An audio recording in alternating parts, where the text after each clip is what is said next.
السلام عليكم ورحمة الله وبركاته.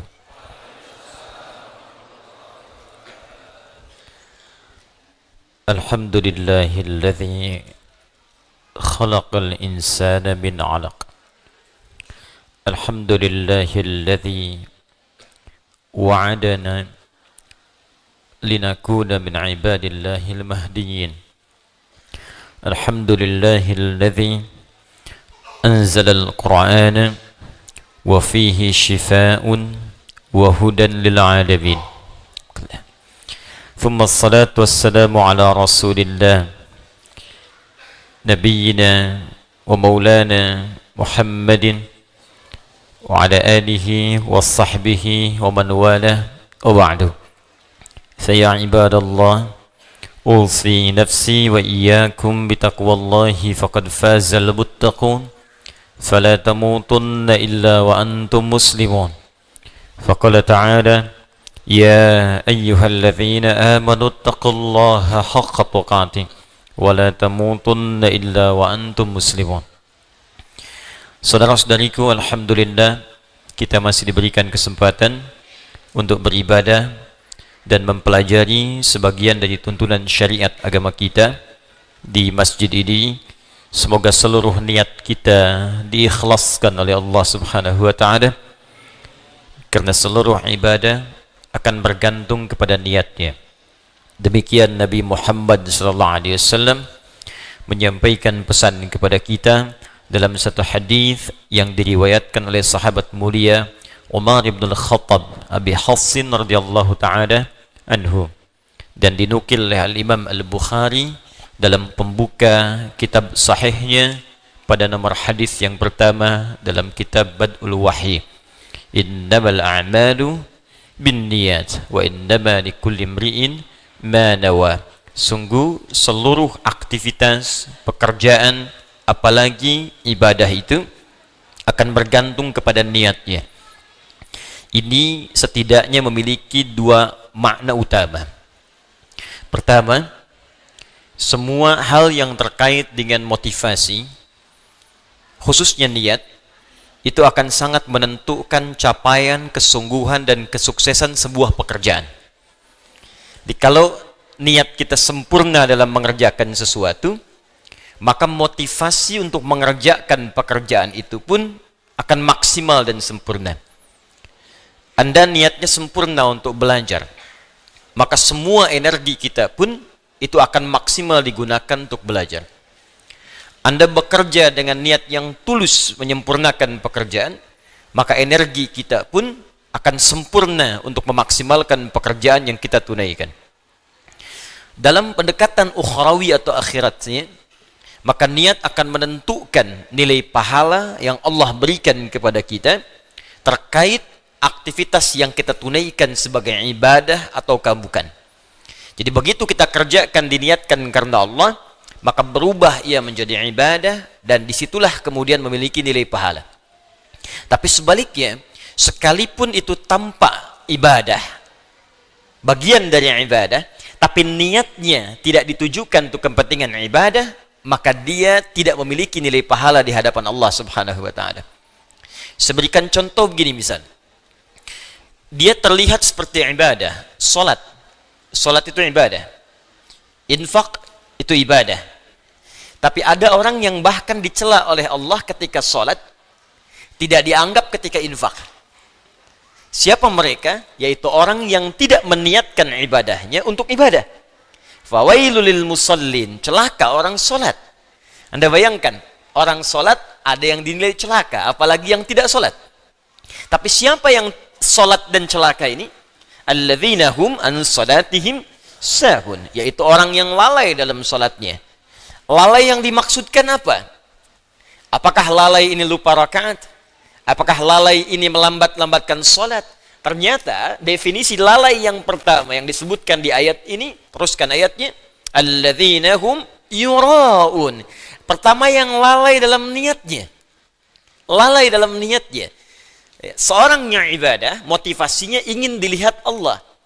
Ini yang paling pertama dari niat. Ketika seorang ibadah, maka keinginannya dilihat oleh Allah. Itu yang disebut dengan ihsan namanya. Hadis Muslim nomor hadis yang ke-8. An ta'budallaha ka'annaka tara fa illam takun tarahu fa innahu yarak. Maka engkau menjadikan ibadahmu itu semua ingin dilihat oleh Allah. Walaupun engkau tak mampu melihatnya, maka engkau yakin kau diperhatikan oleh Allah Subhanahu wa taala. Ingin dilihat oleh Allah disebut ihsan sifatnya. Orangnya disebut muhsin. Ingin dilihat oleh makhluk salah niat, maka disebut riya namanya. Alladzina hum yura'un. Maka terlihat seperti ibadah tapi disebut celaka oleh Allah Subhanahu wa taala karena gagalnya niat. Demikian infak. Orang yang infak dengan tujuan bukan karena ibadah, hanya ingin dilihat oleh orang lain, maka disebut oleh Allah seperti orang yang bekerja tapi tak ada nilai. Seperti mengumpulkan pasir-pasir yang lembut lalu dihempas oleh buih-buih air yang kemudian menghabiskannya. Quran surah kedua Al-Baqarah ayat 264. Ya ayyuhalladzina amanu la tubtilu sadaqatikum bil manni wal adza kalladzi yunfiqu malahu ria'an nas. Hei orang-orang yang beriman, jangan engkau gugurkan, batalkan. Jadi ada yang disebut oleh Allah batal amalnya. Salah niat, batal amal. Dikerjakan tapi tak punya nilai. Kayak orang kerja nggak punya gaji. Orang kerja tak dapat upah, orang ibadah tak dapat pahala, dan disebut oleh Allah batal amalnya. Seperti orang infak yang mengerjakan infaknya disertai dengan perbuatan yang merusak. Apa diantaranya? Orang infak yang riya ingin dilihat oleh orang lain. Demikian hal pertama yang kita kerjakan dalam setiap aktivitas, niatkan semua pekerjaan kita karena Allah Subhanahu wa taala, termasuk dalam mengikuti ta'lim yang kita hadirkan pada malam hari ini. Dengan niat yang ikhlas maka sempurna ilmu akan diberikan kepada kita. Dan dengan niat yang ikhlas karena Allah, tingkatkan takwa kepada Allah, maka akan dipermudah kita untuk menangkap dan mengamalkan pengetahuan yang kita pelajari. Itu yang dimaksudkan di intisari Quran surah kedua Al-Baqarah di akhir ayat 282. Wattaqullah wa yu'allimukumullah. Tingkatkan takwamu kepada Allah. Awal meningkatkan takwa kepada Allah memperbaiki niat. Ketika takwa ditingkatkan, wa yu'allimukumullah, maka Allah akan menambahkan padamu tambahan-tambahan pengetahuan. Semoga Allah memberikan kemudahan pada kita pada setiap apa yang kita pelajari. Kita memulai dengan mendoakan saudara-saudari kita, semoga yang sampai malam hari ini belum beriman kepada Allah dikuatkan jiwanya untuk bersyahadat sebelum ia wafat kembali kepada Allah Subhanahu wa taala. Semoga para pelaku maksiat pada malam hari ini disadarkan hatinya dan mau bertobat, dan semoga kita bersama mereka wafat dalam keadaan husnul khatimah insyaallah. Dan kita juga berdoa semoga segala ujian, khususnya penyakit yang tengah kita hadapi bersama saat ini, COVID-19 atau yang dikenal dengan corona, diberikan kekuatan kita semua untuk menghadapi musibah ini. Khususnya saya ingin menghimbau kepada siapapun kita semua, ada dua hal yang penting kemudian kita maksimalkan terkait dengan kondisi kita, erat kaitannya dengan virus corona yang sedang kita hadapi saat ini. Yang pertama, kita mesti sadar bahwa anatomi tubuh manusia itu terdiri dari 3 bagian. Ini yang diinfokan dalam Al-Quran. Ada fisik, jasad, ada akal, ada roh. Ingat betul ini. Mungkin yang dipelajari di biologi, di kedokteran itu hanya fokus kepada fisik saja, anatomi fisik. Yang dipelajari di pengetahuan anatomi akal. Sedangkan roh tempatnya bukan di pelajaran formal, tempatnya bukan di bidang kesehatan fisik. Ini terkait dengan nilai-nilai spiritual. Sedangkan penyakit biasanya menghantam pada 2 di antara 3 ini. Kalau bukan pada fisik, maka dia menghantam pada roh. Itu yang saling terkait berkelindan. Kalau penyakit akal, biasanya sifat penyakitnya datang dengan sifat malas. Malas baca, malas belajar, ya, malas mengkaji. Itu penyakit akal. Karena setiap bagian anatomi tubuh ini butuh masukan. Dia harus punya karbohidratnya, punya proteinnya, punya vitaminnya. Butuh masukan supaya dia berkembang dan kuat. Ya, fisik kita butuh makan. Maka turun ayat-ayat dalam Al-Quran seperti apa mengarahkan fisik untuk mendapatkan masukan-masukan yang terbaik untuk fisik. Quran surah kedua misalnya ayat 168, ayat 172, ya, dan turunan-turunan yang lainnya. Kata Allah, ya ayyuhan nasu kulu mimma fil ardi halalan thayyibah. Hai semua manusia, jaga fisikmu. Cari makan dengan baik. Tak semua yang diinginkan mesti dimakan. Cari yang engkau butuhkan, membuat fisikmu sehat dengan cara yang legal. Jadi kalau tips Al-Quran ingin badannya sehat, badannya kuat, maka kata Allah diantaranya, apa fungsinya? Diturunkan ayat kata Allah, tidak semua yang diinginkan mesti dimakan. Yang menyehatkan itu yang dikonsumsi. Tapi cari dengan cara yang benar. Jangan sampai Anda dapatkan dengan cara yang menyimpang. Kebutuhan fisik. Akal juga sama. Dia butuh masukan, butuh nutrisi. Tidak diberikan nutrisinya, maka akan tumpul bagian dari otak kita. Maka lemahlah kemudian cara berpikir seseorang, sulit mendapatkan pengetahuan. Apa makanannya? Turun ayat. Quran surah 96 ayat pertama. Iqra bismi rabbikal ladzi khalaq. Membaca bagian dari nutrisi akal. Turun ayat tentang mencari pengetahuan dengan cara yang benar. Quran surah ke-58 ayat 11. Yarfa'illahu alladhina amanu minkum walladhina utul ilma darajat. Allah akan mengangkat derajat seseorang ketika dia memenuhi bagian-bagian kebutuhan hidupnya. Tingkatkan imanmu, yang kedua, tambahkan pengetahuan. Quran surah ke-9 ayat 122. Wa ma kana al-mu'minuna liyanfiru kaffah falawla nafara min kulli firqatin minhum ta'ifah liyattafaqahu fid din wa liyunziru qaumahum idza raja'u ilaihim la'allahum yahdharun. Kata Allah, ayo belajar sampai paham, sampai mengerti. Kalau sudah pandai, balik ke kampung masing-masing, ajarkan orang di kampung supaya mendapatkan pengetahuan yang serupa. Nutrisi terkait akal. Ruh tidak banyak dipelajari. Sejak zaman Nabi orang bertanya pada Nabi SAW, Muhammad, apa esensi roh? Bagaimana sifatnya? Bagaimana bentuknya? Apa nutrisinya? Turun Quran surah ke-17 ayat 85 untuk menjawabnya. Yas'alunaka 'anir ruh. Qulir ruhu min amri rabbi wa ma utitum minal ilmi illa qalila. Muhammad SAW, mereka semua banyak bertanya kepadamu tentang esensi roh. Katakan pada mereka, roh itu urusanku. Semua infonya hanya dimiliki Allah subhanahu wa ta'ala. Dan kalian tidak diberi pengetahuan kecuali sedikit. Sedikit untuk urusan fisik, silakan.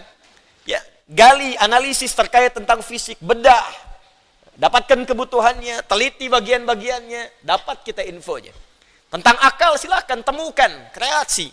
Dapatkan ciri-ciri pengetahuan yang baru, bidang-bidangnya, turunan-turunannya. Tapi roh, kata Allah, hanya aku yang tahu nutrisinya. Maka diturunkanlah kemudian nutrisi roh untuk menguatkan nilai spiritual seseorang yang bisa menguatkan fisik dan akalnya. Awas, hati-hati ya.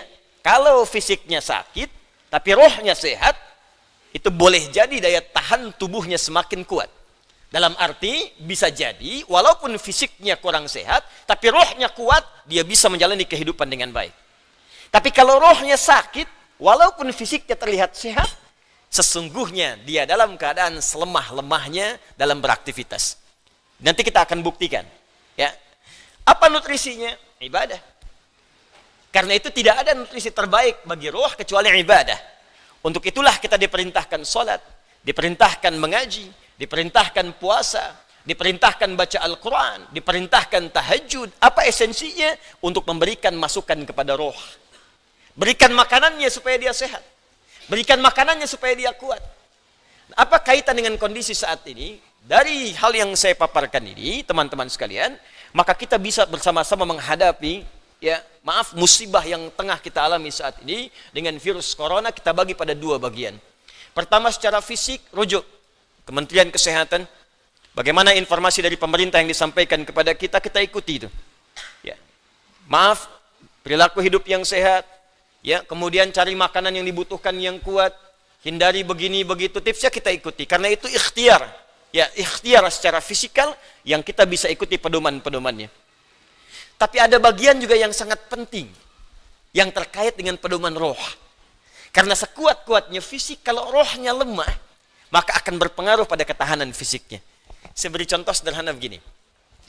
Fisiknya kelihatan sehat, tidak ada luka, nggak ada masalah, cuma rohnya sakit. Iri hati, dengki, perasaan pesimis, perasaan tak enak hati, itu ketika terjadi menimpa roh, dampaknya pasti akan hadir ke fisik.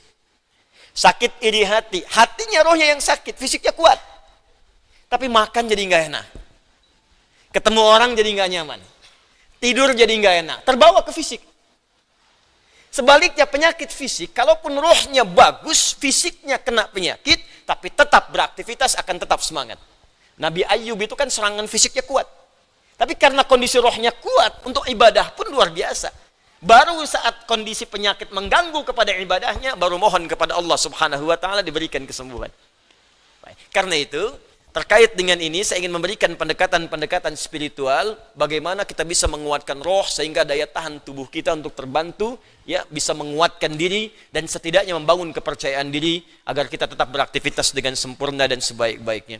Ini penting saya sampaikan karena beberapa pekan ini saya menerima pesan tidak hanya dari Indonesia tapi dari saudara-saudari kita yang di luar negeri, khususnya di bilangan Korea, kemudian ada di Jepang, di beberapa tempat bahkan yang jangankan untuk ta'lim, untuk sekedar sholat berjamaah pun sekarang belum diizinkan untuk berada di masjid atau di tempat-tempat terbuka karena dikhawatirkan tersebarnya dengan mudah virus COVID-19 ini. Ya, kita turut mendoakan insyaallah semoga Allah ringankan, mudahkan dan hilangkan, ya, penyakit yang dimaksudkan sehingga memudahkan saudara-saudari kita untuk beribadah kembali dengan baik. Ya, kemudian yang kedua saya ingin ajarkan zikir dalam Al-Quran yang bisa menguatkan roh tatkala dilanda penyakit-penyakit semacam yang kita hadapi pada saat ini. Satu, jika kita tidak tertimpa dengan penyakitnya, tapi khawatir itu hadir di lingkungan kita, maka diajarkan doa oleh Al-Quran terkait doa yang pernah dibacakan Nabi Ibrahim alaihissalam. Salah satunya terdapat di Quran surah ke-26 Asy-Syu'ara ayat ke-80. Wa idza maridtu fahuwa yashfin. Wa idza maridtu fahuwa yashfin. Singkat, padat. Wa idza maridtu fahuwa yashfin. Kalaupun aku sakit, apapun penyakitnya, pasti Allah akan menyembuhkan. Saya ulang ya. Wa idza maridtu fahuwa yashfin. Kalaupun aku ditimpa penyakit, apapun penyakitnya, pasti Allah sembuhkan. Ini bentuknya fi'il madhi tapi maknanya mudhari'. Das ya? Kalaupun aku sakit, wa idza kalau ketemu fi'il madhi maknanya mudhari'. Sebaliknya, mudhari ketemu dengan iz, maknanya madhi. Iz yaqulu iz, ya, iz misalnya, iz bertemu dengan fi'il mudhari, maknanya madhi. Tapi kalau fi'il madhi bertemu dengan idza, ya, itu maknanya mudhari, akan, belum kejadian. Ya, belum kejadian. Jadi kalau Anda khawatir dengan hal-hal demikian, kata Al-Qur'an tetap optimis. Tetap semangat. Ya, jadi kalau ada penyakit, ada apapun di sekitaran kita, jangan sampai berhenti beraktivitas.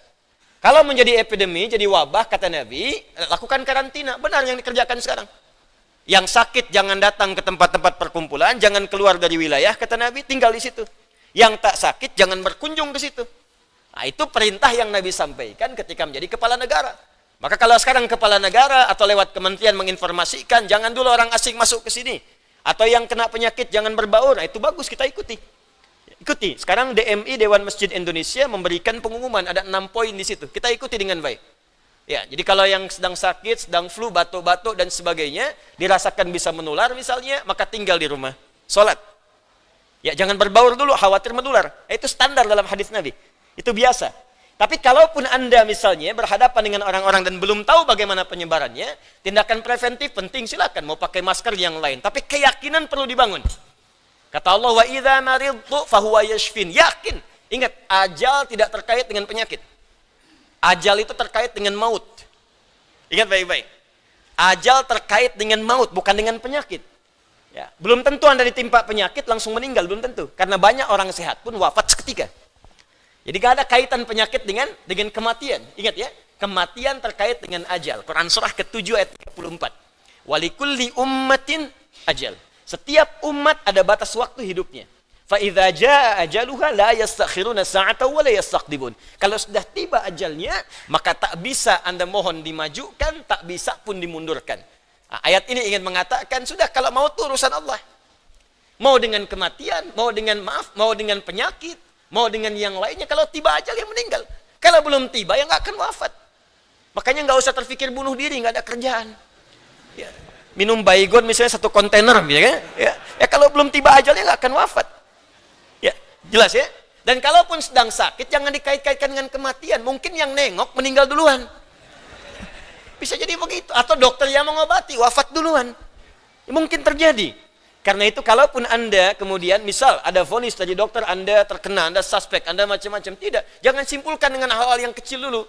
Ketika Anda simpulkan, dekatkan dengan kematian, justru itu akan menurunkan imun Anda sehingga kekebalan tubuh itu semakin menurun. Kuatkan. Ya, wa idza maridtu fahuwa yashfin. Kalaupun saya sakit, Allah pasti akan sembuhkan. Tapi jaga diri baik-baik dengan hal-hal yang tadi diisyaratkan. Yang kedua, kalau Anda terkena penyakitnya dan divonis menjadi bagian dari ahli penyakit itu, misal yang sekarang terkena misalnya kena corona atau kena yang lain, kena cancer, kena macam-macam, maka Allah ajarkan zikir yang selanjutnya yang bisa Anda bacakan, tapi tolong dibacakan dengan penuh keikhlasan dan permohonan kuat kepada Allah Subhanahu wa taala. Saya akan gabungkan 3 surah sekaligus. Insya Allah kalau Anda bacakan dengan benar, di situ ada janji dari Allah, seperti Allah janjikan kepada Nabi Ayub, penyakit apapun selain kematian, Allah akan berkenan menyembuhkannya. Pertama, saya urutkan dulu dari urutan ayatnya. Quran surah ke-17. Quran surah 17 Al-Isra. Ayat 82. Sudah? Ayat 82.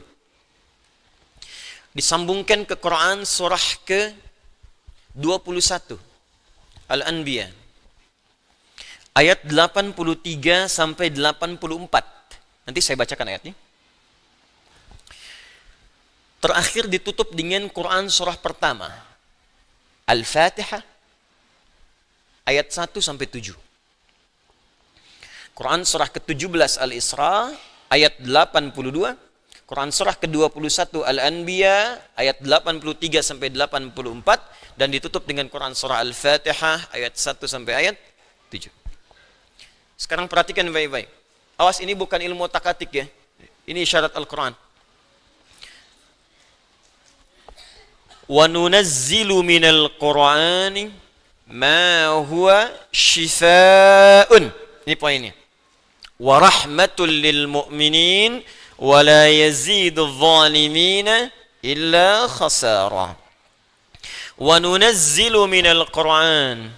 Dan kami turunkan dari ayat-ayat Al-Quran itu مَا هُوَ شِفَاءٌ, ada yang bisa menjadi syifa. Apa itu syifa? Obat. Apa itu obat? Syifa. Ibu syifa, ibu obat. Baik. Obat penawar itu ada 2 nama. Seperti penyakit pun ada 2 nama. 1, obat bagi penyakit fisik yang standar. Disebut dawa namanya. Dawaun. Penyakitnya daun, obatnya dawaun. Ya, ada riwayat mengatakan likulli da'in dawaun. Setiap penyakit pasti ada obatnya. Kecuali kematian. Ya, kecuali kematian. Selain kematian, kata Nabi ada obatnya. Ya, kalau kita mau kreatif, kita dapatkan analisis, dapatkan hadir. Ya, likulli da'in dawaun. Da itu penyakit fisik. Ya, pusing, sakit perut, sakit gigi, macam-macam. Kata Nabi, Anda kreatif, dapat obatnya. Obat untuk fisik ini disebut dawa namanya. Ada yang kedua, disebut dengan maradun. Maradun. Marad itu lebih kepada penyakit hati, penyakit jiwa, roh. Ini Quran surah kedua Al-Baqarah ayat 10. Fi qulubihim marad fazadahumullahu marada. Ada orang-orang munafik yang kena penyakit. Fisiknya sehat, kuat, ke masjid nomor 1, saf pertama dia. Cuma di hatinya ada penyakit. Ya, masuk masjid nyanjung Nabi, keluar masjid mencela Nabi. Nah, itu penyakit, hati-hati. Masuk masjid, nyanjung-nyanjung, keluar mencela-cela. Di depan berkata baik, di belakang menjelek-jelekan. Nah, itu sakit. Nah, itu sakit tuh. Ya. Apa penyakitnya? Marad. Obat penyakit hati ini, maka namanya bukan dawa, tapi disebut dengan syifa. Syifa. Syifaun. Tahan, pelan-pelan. Jikalau ada orang iri hati, orang dengki, mohon maaf, orang terkena penyakit hati yang lainnya, maka obatnya tidak akan pernah ditemukan di apotek atau di rumah sakit tertentu. Silahkan Anda datang ke Kimia Farma, datang ke apotek-apotek yang Anda dapatkan di sekitaran, Century dan sebagainya. Tanyakan, ada nggak obat penyakit hati? Ada nggak obat iri hati? Ada nggak obat dengki? Nggak akan ditemukan. Kenapa? Karena mereka khusus menangani penyakit-penyakit fisikal, disebut dengan daun. Tapi kalau syifa, maka ini erat kaitannya dengan penyakit yang pertama ini, penyakit hati. Di mana ditemukannya? Kata Allah, wa nunazzilu minal Qur'an. Solusinya ada dalam Al-Qur'an. Maka nanti Allah turunkan beberapa amalan-amalan yang saat dikerjakan amalan itu bisa menghikis, menyembuhkan, bahkan menghilangkan penyakit-penyakit hati. Cari ayatnya. Maka Anda akan temukan kalimat-kalimat dalam Al-Quran, ayat-ayat bimbingan. Ini obat untuk menghilangkan malas. Ini obat untuk menghilangkan iri hati. Bahkan ini mencegah penyakit dengki. Kalau ada orang sekitaran dengki dengan kita, bacakan ayat ini. Turun surah Al-Falaq. Kalau ada orang munafik, bacakan surat yang ini. Kalau ada orang ini, bacakan surat yang ini. Nah, pencegahan-pencegahannya, obatnya ditemukan bagiannya di Al-Quran. Tapi syifa juga memiliki makna yang kedua. Dia adalah obat bagi penyakit fisik yang sudah sulit ditemukan obat dan penawarnya.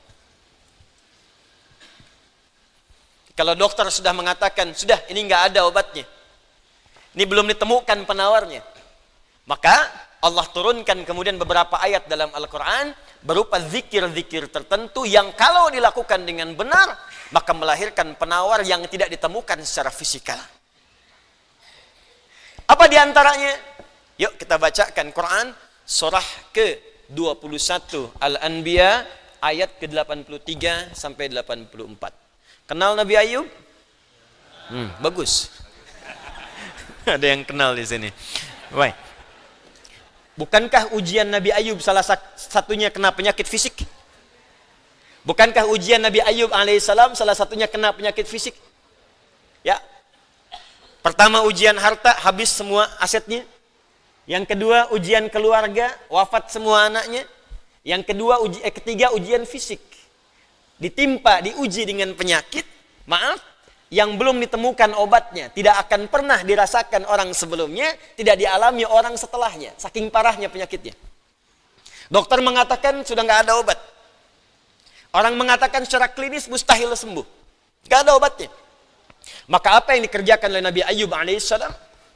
Ingat, ini pesan dari Al-Quran. Ada isyarat begini, ketika manusia mengatakan, makhluk mengatakan ini mustahil, itu tanda pertama dari Allah supaya langsung kita diminta untuk memohon kepada Allah subhanahu wa ta'ala. Jadi kalau ada orang mengatakan ini nggak bisa, itu langsung tanda langsung dari Allah supaya tinggalkan pendapat makhluk, minta kepada Khalik. Itu poinnya. Makanya seringkali ujian penyakit itu diantaranya mendorong kita untuk mendekat kepada Allah. Jadi kalau Anda diberikan penyakit sampai parah, nggak menyebut nama Allah juga, perlu dikasih apa lagi supaya ingat sama Allah? Jadi kalau diberikan yang paling parah, nggak sempat menyebut nama Allah juga, Anda perlu dikasih apa lagi? Karena itu seringkali ujian itu, kata Nabi, jika Allah mencintai seorang hamba, diberikan ujian supaya dekat dengan Allah. Innallaha idza ahabba 'abdan ibtala. Allah itu kalau sudah cinta dengan seorang hamba, diberikan ujian supaya ingat, nyebut. Mungkin sebentar lagi wafat, sebut nama Allah, dekatkan diri dengan Allah. Makanya, maaf ya, nikmat kesehatan itu berharga ketika sakit. Ya, syukur nikmat itu datang ketika sakit. Peningkatan ibadah hadir ketika sakit. Begitu diuji, ingat Allah. Nah, ini yang dikerjakan Nabi Ayub alaihissalam. Begitu penyakitnya sudah mulai mengganggu beliau ibadah, maka perhatikan zikirnya. Amalkan ini, bacakan dengan penuh ketulusan. Wa ayyuba, dan kami buka kisah Ayub alaihissalam. Idnada rabbahu anni massani yadurru wa anta arhamur rahimin. Ini zikirnya. Anni massani yadhurru wa anta arhamur rahimin. Anda boleh bacakan dari sini. Ya, anni massani yadhurru wa anta arhamur rahimin. Allahumma anni massani yadhurru wa anta arhamur rahimin. Allahumma anni massani yadhurru wa anta arhamur rahimin. Dalam tahajud Anda mohon kepada Allah. Yang divonis misalnya matanya sulit sembuh, yang divonis misalnya ini penyakit gak mungkin sembuh, yang divonis cancer macam-macam, minta Allahumma anni massani yadhurru wa anta arhamur rahimin. Ya Allah, penyakit ini sudah mulai mengganggu saya untuk bisa fokus ibadah kepadamu. Ini kuncinya. Jadi kalau bacakan ayat ini, arahkan ke kepentingan ibadah. Jangan cuma minta sembuh. Sebab yang pengen sembuh pun banyak. Jangankan Anda, yang lain pun pengen sembuh. Apa motivasinya supaya Allah cepat sembuhkan kita?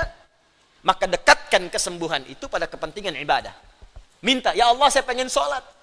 Berikan kesembuhan pada kaki saya untuk bisa melangkah. Ya.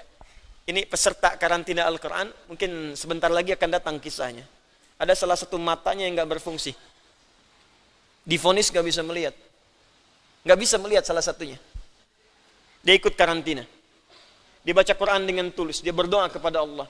Sekitar 2-3 hari yang lalu, tiba-tiba dia masuk kamar mandi, dapat cahaya, terbuka, melihat semua. Sekarang matanya bisa melihat normal dua-duanya. Minta, Allahumma anni massani yadhurru wa anta arhamur rahimin. Sebentar.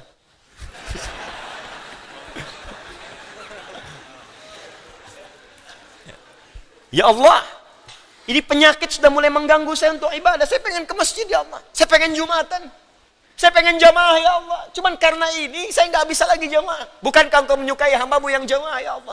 Bukankah engkau menyukai hambamu yang salat bersama ya Allah? Bukankah engkau menyukai zikir ya Allah yang kau dengar setiap waktu ya Allah? Wa anta arhamur rahimin, sedangkan engkau yang paling sayang padaku. Kalau yang paling sayang saja tidak engkau sembuhkan, lantas kepada siapa lagi aku mohon dan meminta? Kalau kepada yang paling sayang saja tidak menyembuhkan, kepada siapa lagi aku mesti meminta? Anda tahu apa jawabannya? Fastajabna lahu fakashafna ma bihi min dhurrin wa atainahu ahlahu wa mithlahu ma'ahum rahmatan min indina, ujungnya wa dzikra lil abidin. Kata Allah, kalau ada orang yang mengamalkan zikir ini seperti Ayub mengerjakannya, aku akan sembuhkan penyakitnya, hilangkan semua kesulitannya, bahkan aku kembalikan aset-aset yang dirasakan hilang. Anda biaya keluar sekian juta, puluhan juta, miliaran dibalikin oleh Allah, seperti Allah mengembalikan Ayub dan anak-anaknya plus aset-asetnya. Anaknya meninggal 12, sembuh kembali, istrinya hamil lagi. Setiap hamil, lahiran kembar, lahiran kembar. Lahiran sampai 12 kali, anak 24. Aset balik semuanya. Terakhir, bacakan surah Al-Fatihah dengan benar. Karena Al-Fatihah disebut langsung juga oleh Nabi SAW sebagai syifa. Sebagai syifa. Seperti pernah kepala suku saya kisahkan di pertemuan awal, tersengat kala jengking dan medis mengatakan tidak mungkin sembuh, diruqyah kemudian dibacakan itu dan Allah berikan kesembuhan. Wallahu a'lam bissawab, ini bagian dari ikhtiar roh. Bukan bagian dari pendekatan-pendekatan obat fisik. Dan semoga dengan itu Allah memberikan ketenangan, kemudahan dan menghilangkan segala kesulitan di sekitaran kita insyaallah. Ini sebagai respon dari beberapa saudara-saudari kita yang meminta penguatan dan doa. Sekali lagi kita doakan semoga Allah meringankan semua apa yang kita hadapi saat ini. Kita akan mulai pelajaran kita setelah menunaikan salat Isya berjamaah, dan mari kita khusyukkan niat kita, kita khusyukkan ibadah kita, semoga amal kita diterima oleh Allah Subhanahu wa taala. Assalamualaikum warahmatullahi wabarakatuh.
Waalaikumsalam warahmatullahi wabarakatuh. Alhamdulillah wassalatu wassalamu ala Rasulillah wa ala alihi wa sahbihi wa man walah wa ba'du. Saudara-saudariku, kita melanjutkan kajian kita dan insyaallah kita akan masuki pada bahasan utama setelah kita mendoakan dan menghimbau juga terkait dengan hal-hal yang terjadi di sekitaran kita. Sebelum kita memulai, kita bermohon pada Allah semoga Allah berkenan menerima salat yang telah kita tunaikan, dan semoga saudara-saudari kita yang belum menunaikan salat Isya berjamaah di belahan bumi manapun diberikan kemudahan oleh Allah Subhanahu wa taala. Hari ini kita akan masuk pada pembahasan surah Al-Baqarah. Setelah dituntaskan pembahasan surah Al-Fatihah di pertemuan yang lalu, kita akan masuk pada bagian yang kedua, surah kedua dalam Al-Quran dari 114 surah yang diturunkan kepada Nabi Muhammad SAW. Kita masuki surah yang kedua dinamakan dengan surah Al-Baqarah. Seperti biasa, manhaj kita dalam mengkaji ayat-ayat Al-Quran, setidaknya kita akan bahas dengan 3 pendekatan utama. Pertama, kita akan bahas dari sisi bahasa Al-Quran, karena setiap huruf bahkan harakat yang melekat pada firman Allah dalam Al-Quran itu mengandung nilai mu'jizat. Karena itu sebelum masuk pada kedalaman maknanya, kita akan pelajari kandungan setiap rangkaian huruf dan makna yang melekat di dalamnya. Baru yang kedua kita akan kaji pendekatan maknanya secara tafsir. Karena itu kita juga akan merujuk dan harus merujuk pada keterangan para ulama-ulama yang sanadnya nanti akan tersambung pada Rasulullah sallallahu alaihi wasallam. Seperti biasa, saya pun akan perkenalkan kitab-kitab rujukan kita. Dalam setiap pertemuan barangkali saya akan perkenalkan ragam kitab, sehingga insyaallah selesai kita mengaji tafsir ini, kita pun mengenal jenis-jenis tafsir yang ada di bumi saat ini yang kita sudah dapat kaji dan bahas dalam pertemuan kita. Dan terakhir, kita akan bahas pula terkait dengan khususnya fiqh ataupun ibadah atau muamalah yang terkait dengan ayat-ayat yang dikaji pada setiap surah yang kita bahas. Kita masuki surah Al-Baqarah. Kenapa surah ini dinamakan dengan Al-Baqarah? Kita awali dengan mukaddimah terlebih dahulu. Penamaan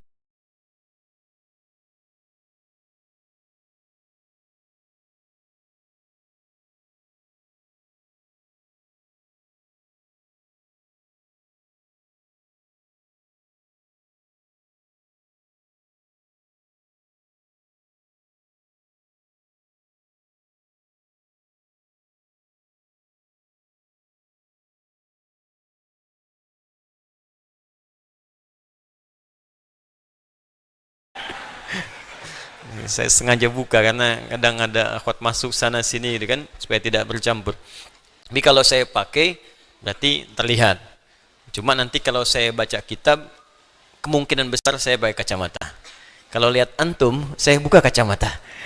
Ya, tapi bukan berarti saya lihat antum gak jelas gitu ya. Bukan, konteksnya supaya saya bisa memandang dengan lebih baik.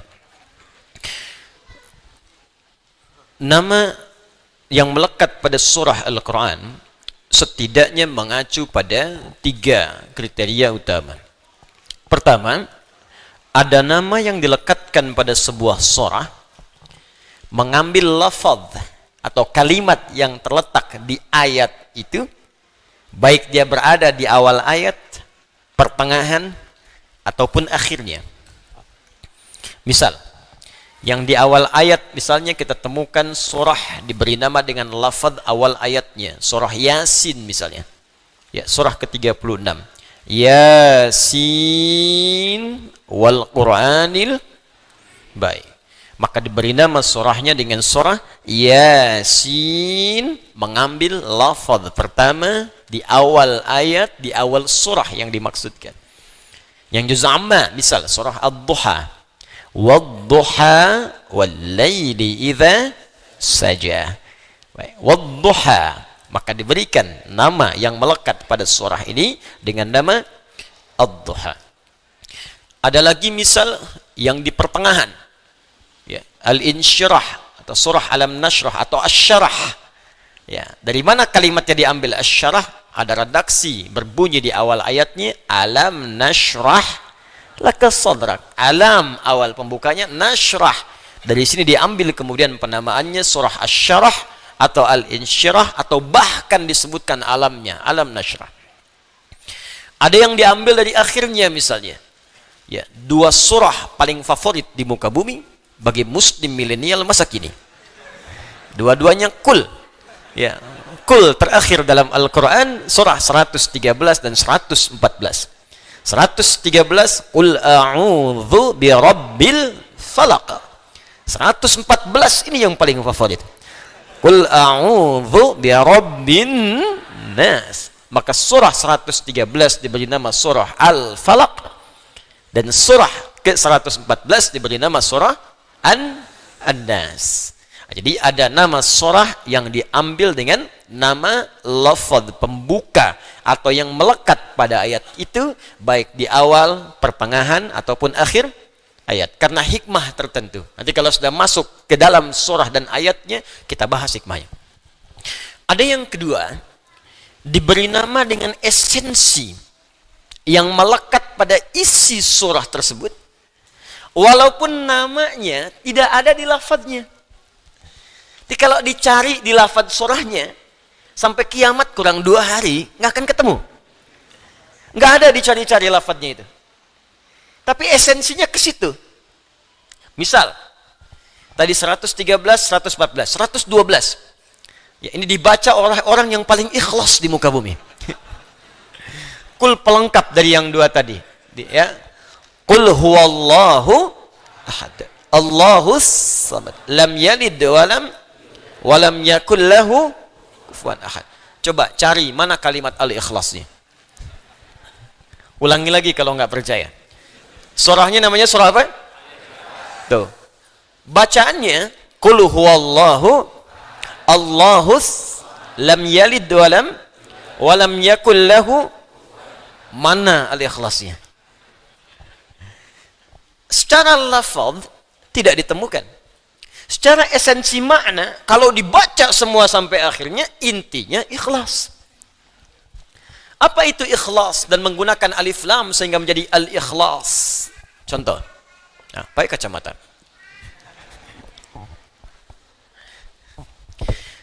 Al-ikhlas, begini tulisannya.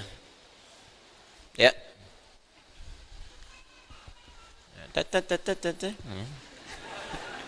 Hamzahnya qata, ya, harus qata. Ini wasalnya qata. Ikhlas. Akar katanya dari kata khalasa. Khalasa. Ini.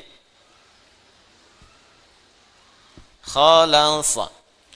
Ditambah hamzah di depannya, gini. Itu dari kaidah sharafnya. Ketika ditambahkan hamzah di depan, maka harakat di sini pindah ke sini. Karena pindah, yang ini mati. Ya, mati dengan tenang. Ya ayyuhan nafs, ya ayyatuhan nafsul mutmainnah. Mati dengan tenang, bahasa Arabnya tenang, sukun. Karena itu rumah tangga yang ingin tenang disebut dengan sakinah. Sakinah, mawaddah dan rahmah. Quran surah ke-30 ayat 21. Litaskunu ilaiha. Tapi taskunu masih hidup, meninggal sukun. Makanya di atasnya ada bulatan. Ya, di film-film kartun dulu kan kalau dia mati ada bulatan di atasnya kan? Nah, ya kan? Son Goku ketemu dengan Piccolo, Kamehameha habis kan? Ya. Apa saya? Nonton enggak? Ya. Penulisnya saya tahu, Susuke Watanabe. Ya. Saya baca, saya senang baca. Liverpool kalah sama Chelsea saya tahu 2-0. Nah, ini pindah ke sini. Udah. Waktu kita cuma sebentar. Jadi tambah ke sini jadi A gini. Ini mati. Karena mati, kemudian harakatnya sukun, akhlasa gini. Masdarnya menjadi ikhlas. Pindahkan ke bawah harakatnya, ikhlas. Tambahkan alif lam menunjuk pada ma'rifah, maka disebut al-ikhlas. Supaya tak bingung, saya terangkan dulu. Khalasa artinya bening, bersih, tak bercampur sedikit pun. Jadi kalau ada sesuatu yang bening, bersih, nggak ada campurannya, itu bahasa Arabnya disebut dengan khalasa. Kemudian subjeknya bisa orang, bisa benda, disebut dengan khalis namanya. Khalis. Khalis. Yang bersih, bening, tak bercampur dengan apapun. Misal, kita ambil Al-Quran saja. Quran surah ke-16 An-Nahl. Ayat ke-66. Allah infokan bahwa di dalam binatang ternak tertentu, ya seperti sapi misalnya, kerbau dan sejenisnya, itu ada saluran yang sangat unik. Yang satu darah min baini farthin, kotoran. Ya. Di sini ada kotoran, farthin, fa ra tha. Wadamin, darah. Nih. Yang ini darah aja. Yang ini kotoran aja. Di antara kotoran dan darah itu labanan khalisa, khalisa. Nih. Sa'igan lisyaribin. Ternyata di tengah-tengahnya ada labanan khalisa, laban. Yang menarik begini, kalau laban saja susu. Sapi punya susu, disebut susu sapi. Kerbau punya susu, disebut susu kerbau. Unta punya susu, disebut susu. Tapi tak banyak orang tahu susu itu terletak di mana? Di antara darah dan kotorannya. Yang paling menarik, ditambahkan kalimat yang sangat luar biasa. Khalisa, menunjuk mu'jizat Al-Quran. Firman Allah, bukan rekayasa manusia. Jadi kalau rekayasa manusia, bagaimana bisa terjadi seperti ini? Mustahil. Ya, kalimat khalisa di sini ingin menunjukkan susu ini walaupun terletak di antara, kotoran dan darah, tapi nggak ada campuran ke sini. Diperas keluarnya susu aja. Begitu diperas keluar kotoran misalnya, nggak ada. Bersih aja begini. Sumurni, bersih. Itu khalis namanya. Mustahil, nggak ada yang bisa sempurna ini kecuali Allah Subhanahu wa taala.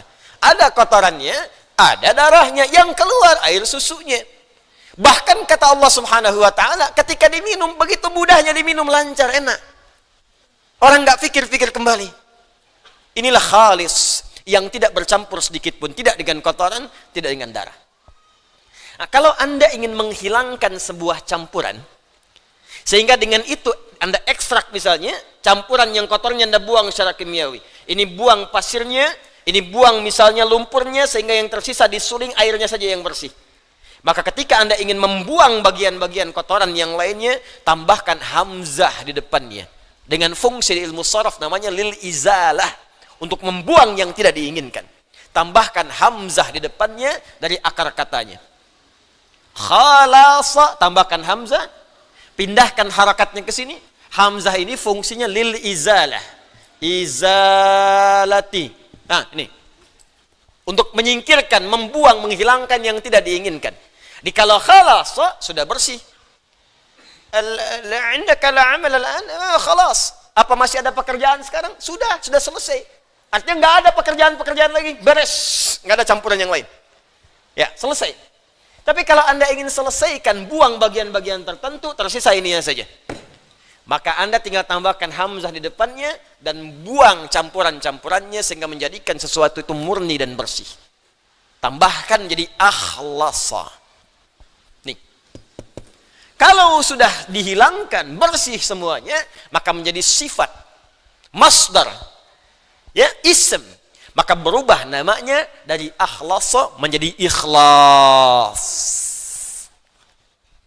Kalau Anda khususkan pada hal tertentu, misal, saya ingin menyembah Allah saja dan saya hilangkan campuran-campurannya. Ya, saya tidak ingin menyekutukan Allah, saya tepikan yang lain-lain.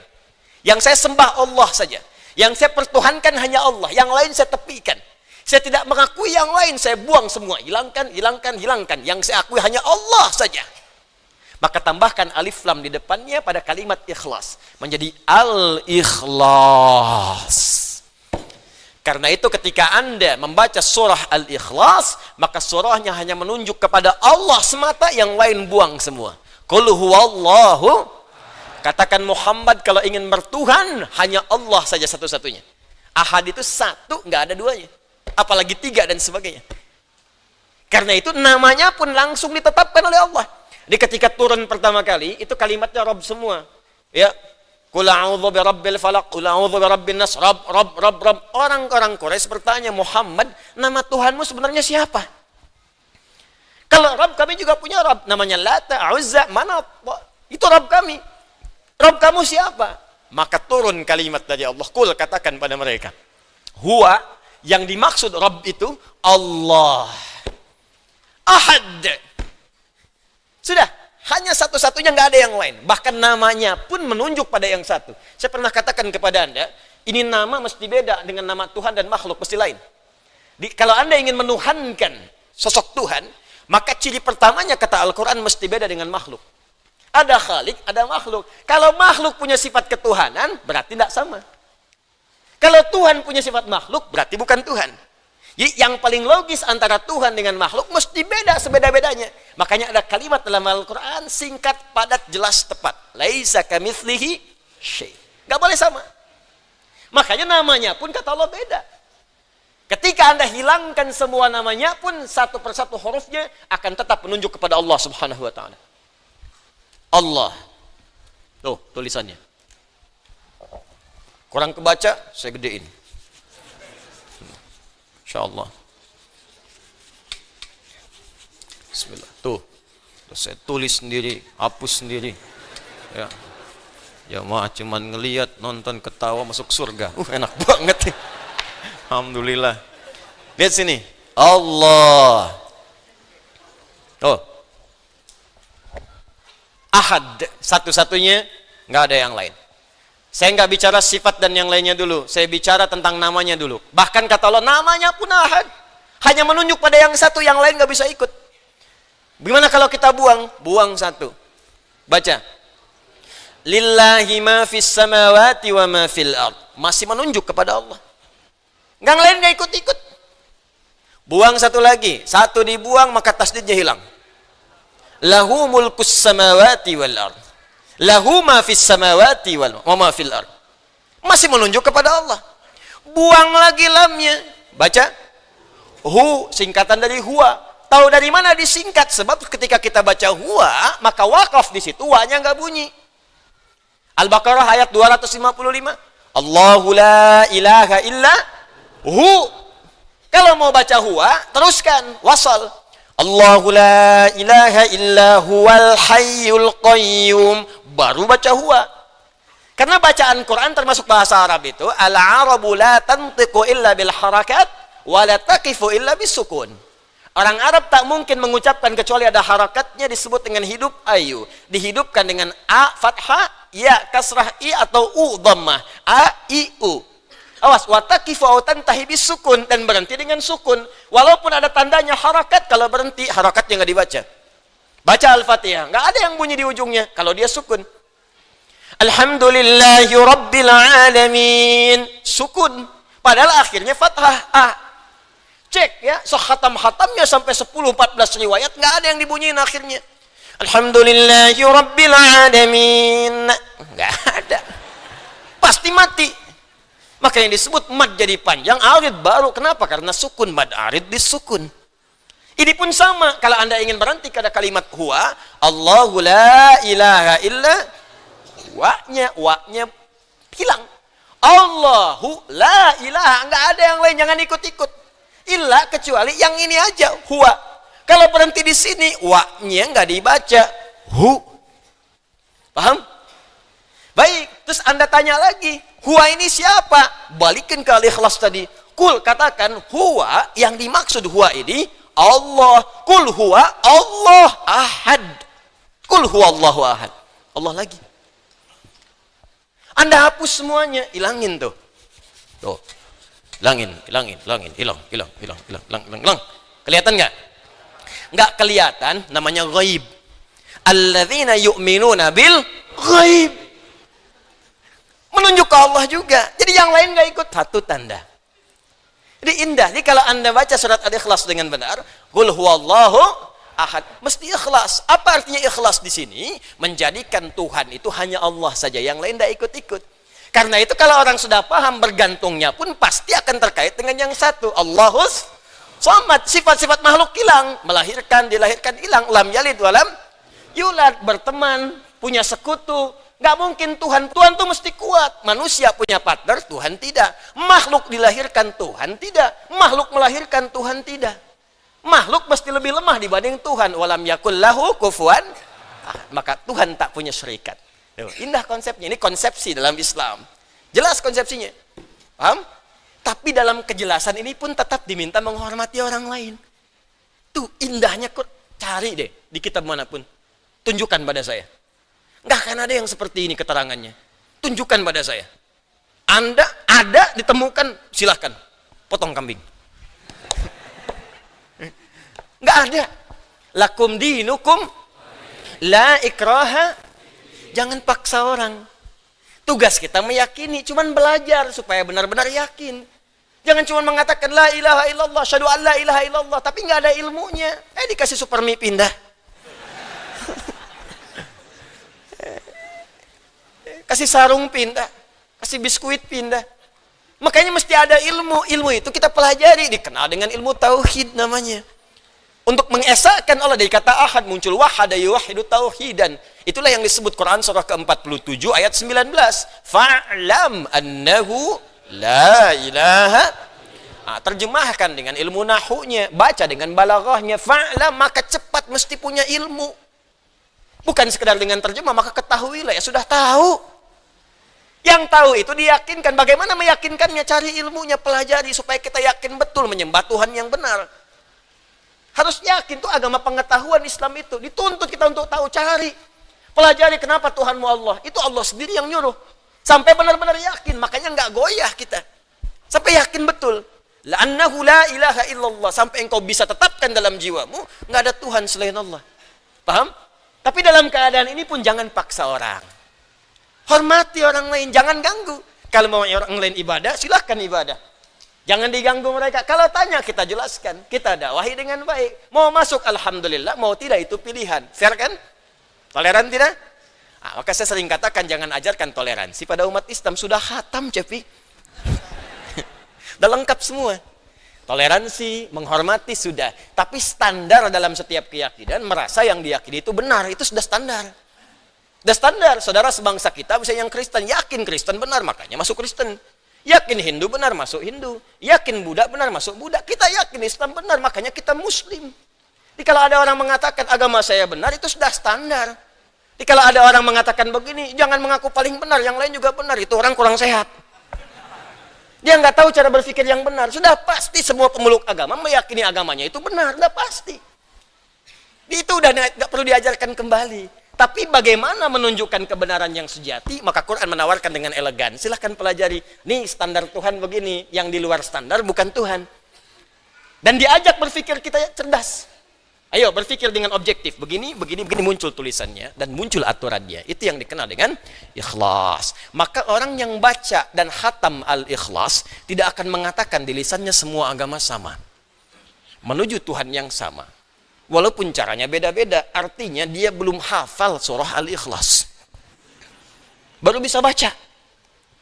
Ya, kalau sudah khatam, sudah hafal, terpatri dalam jiwanya, hormati saudara sebangsa kita yang lain. Jangan ganggu mereka. Jangan macam-macam, bikin bom panci, bom kartel, bom kulkas, bom macam-macam, datang ke tempat ibadah orang, nggak boleh. Haram hukumnya. Jelas di sini? Itu bagian yang kedua, penamaan sebuah surah didasarkan pada nama esensi atau makna yang melekat di dalam surah itu. Yang ketiga, terkadang ada kisah yang sangat inspiratif. Yang hikmahnya akan terbawa dalam setiap masa. Pada kehidupan setiap umat manusia. Karena itu sifatnya akan abadi. Karena sifatnya abadi melewati setiap masa dan waktu, diumumkanlah, diinfokan dan diajarkan oleh Al-Quran supaya manusia belajar dari kisah ini. Kalau baik bisa diteruskan, kalau buruk dia tidak berulang.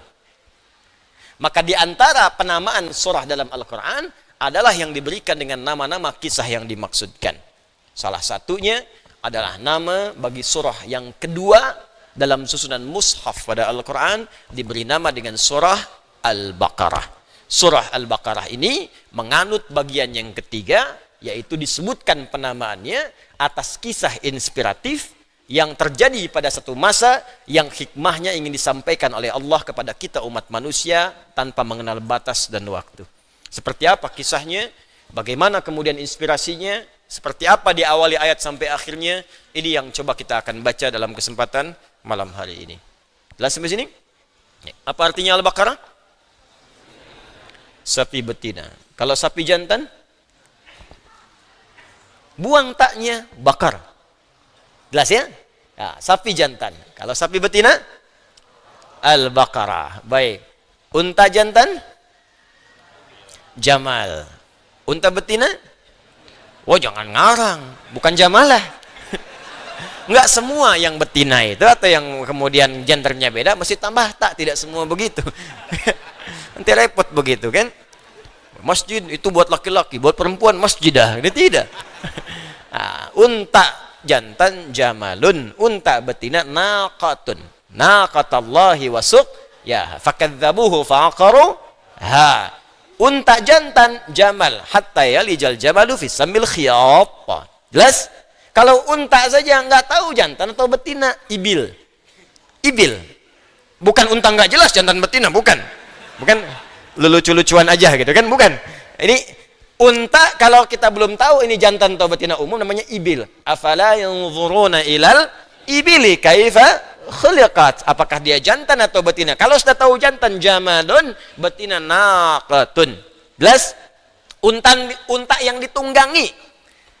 Punya bagian beban tunggangan. Apa namanya? Ba'ir. Nah, unta itu punya banyak nama. Kalah antum mau unta.